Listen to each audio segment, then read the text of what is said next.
Cifras y testimonios de cientos de miles de personas en el continente evidencian el progresivo deterioro de las condiciones de vida y la garantía de los derechos. Motivos que obligan a migrar a hombres, mujeres y menores de edad, estos últimos muchas veces no acompañados, condición que les hace más vulnerables a sufrir diversas formas de violencia.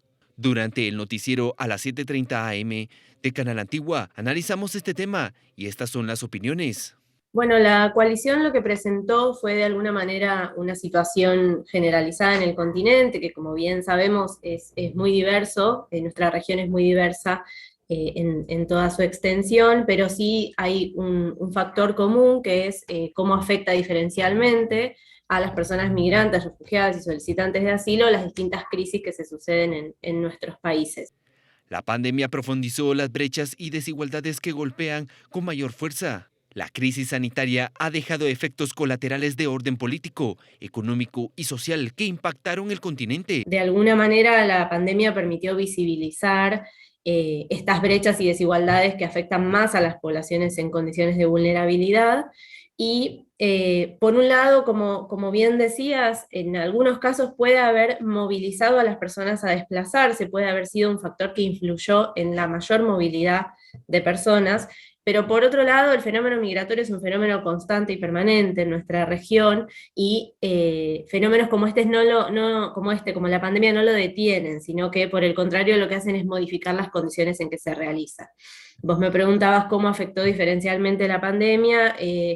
Lo que pudimos ver, por un lado, es que, por supuesto, la crisis sanitaria y económica que trajo como consecuencia la crisis sanitaria afectó a toda la población, pero la población migrante suele estar excluida de los circuitos formales de asistencia o de empleo.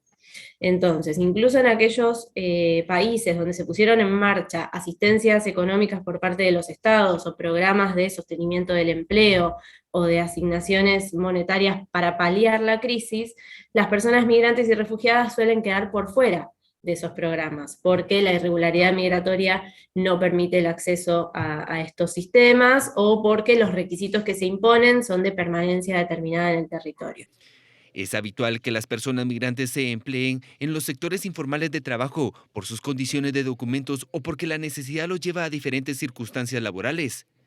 Este tipo de actividad es la que queda descubierta de toda protección estatal, mientras que las personas que estaban internamente en el territorio de otros países no se vieron alcanzadas en su mayoría por las medidas destinadas a paliar la crisis. Y por otro lado, la protección de la salud, que es el tema principal que aqueja a la región en el contexto de la pandemia, bueno, se vio en algunos países obstaculizada porque la salud no es universal en todos los territorios, y lo mismo con el acceso a las vacunas COVID.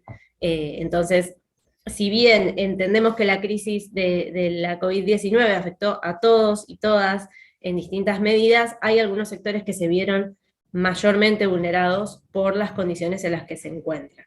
Una de las medidas que tomaron los países fue el cierre de fronteras, una medida extrema que se extendió por demasiado tiempo. Las personas que estaban en tránsito en otros países empezaron a desplazarse por las circunstancias e iniciaron a hacerlo pese al cierre.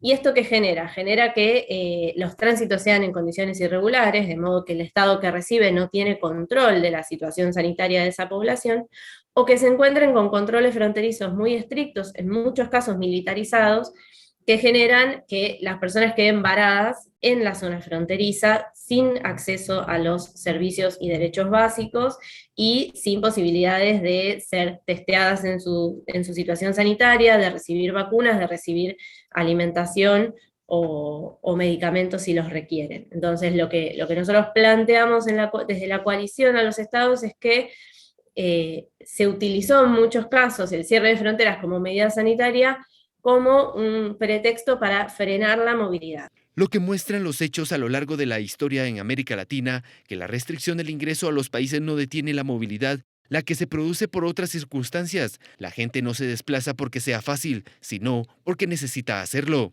Si se hace más difícil el desplazamiento regular, lo que se favorece son los canales irregulares, los delitos transnacionales y las condiciones de vulnerabilidad para estas personas.